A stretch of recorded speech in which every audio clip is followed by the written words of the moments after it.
What's up, everyone? Thralls Metal here once again. I'm the Crockneck, and I have an album review for you. So yet another one that came out in this gauntlet of a month of October on the 8th was the debut full-length from Atrebilis. I think that's how you say that. Anyway, their album Apex Sapien comes out on, again, the 8th on $20 This band formed in 2018 in Vancouver, British Columbia. This is their first full-length. They do have a EP that came out in 2020, and this is kind of different for $20 Now, it's still death metal, not a huge surprise for $20 but this is more modern death metal versus kind of their more like retro old school sound. There are elements of that more old school sound on this, but this is definitely more like dissonant, technical, and in terms of production right away, I notice is definitely a little bit more polished, like more digital, less analog. Not necessarily a bad thing, just very different for most of the stuff I get on $20 Now, when I started this, I looked at the first track and noticed it was a little over a minute and a half, and I was like, man, I'm gonna get an intro on this, aren't I? I did, but it's entirely musical. In fact, it just opens up with mammoth-sized, chuggy riffs, pummeling drums, very little in the way of just like sort of like a build-up or an atmospheric thing like most intros do that annoy me. This just got right to the music and essentially just introed the style of death metal they play before they get into the actual opening track, Lore Beyond Bone, which this is a really interesting sound in terms of like a blend. It has elements of more modern death metal, but also like old school death metal and brutal death metal, like old school brutal death metal, namely Suffocation, but imagine that mixed with early Rivers of Nile.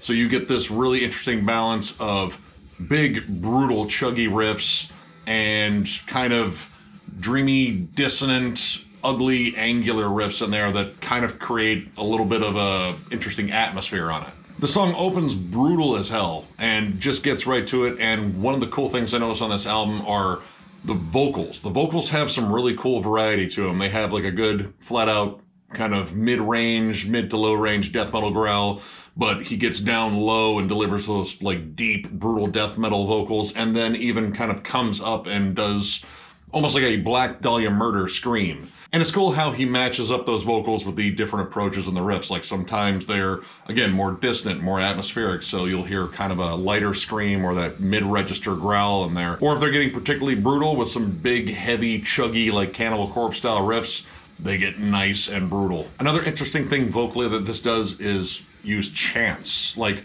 kind of droning throat singing in the background, and you know how they pair that up with different moments in here is really interesting. The opening track, Lore Beyond Bone, and Hymn of the Flies later on the album both use these kind of background chants, and it's interesting how they use them. In Lore Beyond Bone, it comes at a nice sort of like almost post-metal moment where you get like really dissonant guitars and like some very simple like kind of like individually plucked notes just to sort of generate some atmosphere.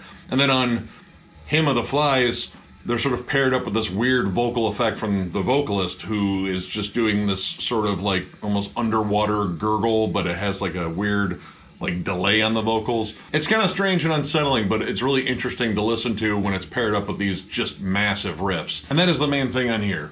Giant death metal riffs, and then sort of pockets of like dissonant atmosphere here and there. When it comes down to atmosphere, there are really no breaks in this. In fact, this is a little over 30 minutes, and it pretty much just bullet trains track after track. There aren't breaks in between them, which can be good and can be bad. Well, I like the fact that you're getting just non-stop punches in the face. A little break in between to separate up the tracks would really help in some spots. Now, most of this I would say is more akin to like technical death metal, maybe technical brutal death metal in spots, but you do get some interesting moments that kind of break out of that mold a little bit. Seas of Sepsis actually kind of throws back to what you would more expect from $20 in terms of like a more old school 90s death metal sort of retro approach. Lays on the groove, delivers some killer, just nasty Floridian death metal riffs. Big grooves. In fact, I think that's probably the grooviest song on there. A lot of these songs kind of bounce back and forth between like big breakdown riffs, blast beats, weird transitions and such.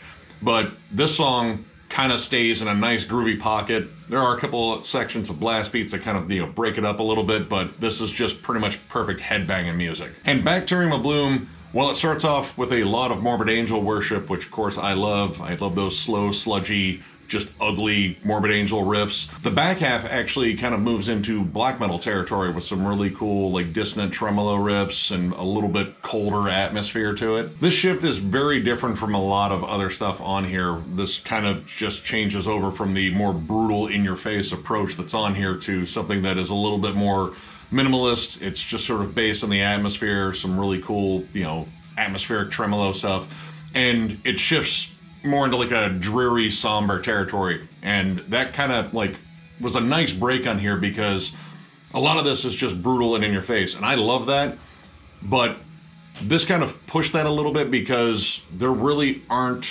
like proper track breaks, at least in my mind. Some songs just run right into the next one, and that can be a problem. But the Aerophant's Maw and Open the Effigy almost sound like one song because the track break is just a second and then it's going right into it. And Hymn of the Flies and To Entomb the Ether World also kind of have that same issue where it feels like it's just a continuation of the same song. And that was kind of an issue with, how they open up songs. A lot of these songs just explode, which I love that, but when every song explodes right away, you start getting songs that run together.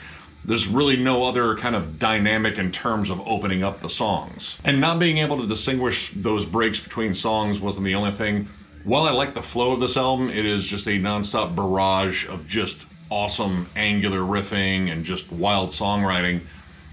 It doesn't have a lot of big standout moments. There definitely are some, especially the last part of To Entomb the Ether World.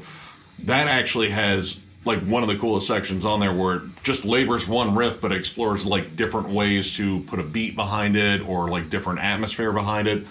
I thought that was really cool. The black metal moments are cool, but a lot of this kind of just hangs in this really, just brutal, nasty, angular pocket, and it does kind of run together. And again, those lack of track breaks kind of made it sort of a uniform listen, which again, good and bad.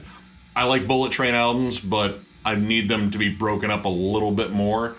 But overall, I still like the flow of this album. It flows well as one piece, one continuous barrage of riffs. And overall, I gotta say, this is a pretty solid full length. So overall, I'm gonna give this 3.5 stars. I really dug this. The riff work is really cool. Again, this is kind of a different sort of release for 20 bucks bin. They really don't release a lot of stuff like this, but I guess that's sort of refreshing because, they release a lot of death metal bands that have a very similar sound, and this is definitely one that stands out in the pack. These guys have great technical chops. The guitar works fantastic. The vocals are awesome. The drum works awesome.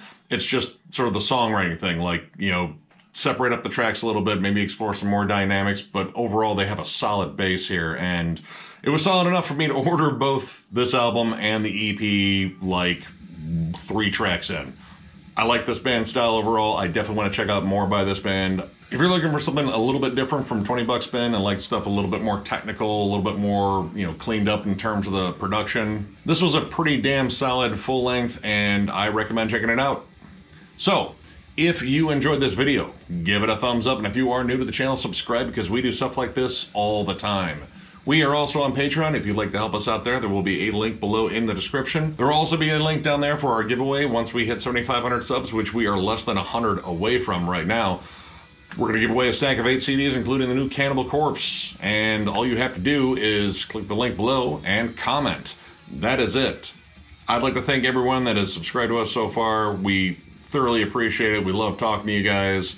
We love doing this, and your responses definitely keep us going because you guys are pretty damn awesome. Hell, the metal community on YouTube is fucking awesome, at least in my opinion. We also still have shirts available. We are still pretty much down to extra large, 2X, large, maybe a small. I say this shit all the time. I'm reasonably sure we still have those sizes, but if you are one of those sizes or know someone that is one of those sizes, all you have to do is send a email to thrallsmetal@gmail.com, put shirts in the subject, and we will get back to you with an invoice and hopefully sell you a shirt.